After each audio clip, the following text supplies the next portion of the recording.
প্রথমে আমরা লমু এখানে 1 কাপ উড়দ ডাল আর 1 কাপ মুগ ডাল ভিজায় রাখছি 4 ঘন্টা। 4 ঘন্টা ভিজায় রাখার পরে এখন এই জিনিসটা মিক্সিতে প্রেস করে নেব। আদা দিয়ে দিলাম একটু প্রেসের মধ্যে, আর কটা কাঁচা লঙ্কা দিয়ে এটা প্রেস করে নেব।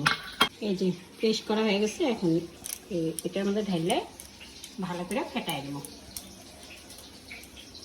একটু জিরা দিয়ে দেবো এটার মধ্যে, আর জৈন অল্প দিয়ে আর লবণ দিয়ে ফেটাই নেব ভালো করে।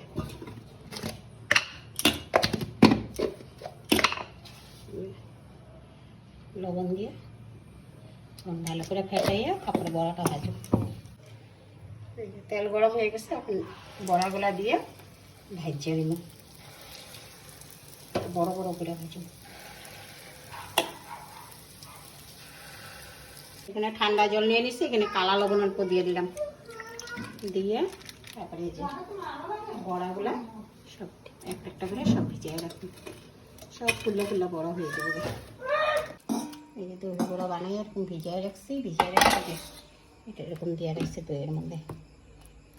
এখন এটি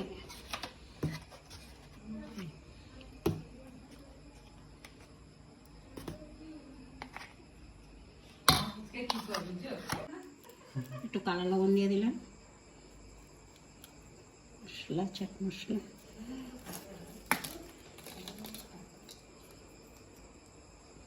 তেঁতুলের চাটনি,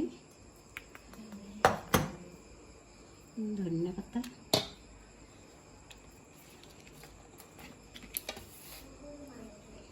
সস, ভুজিয়া।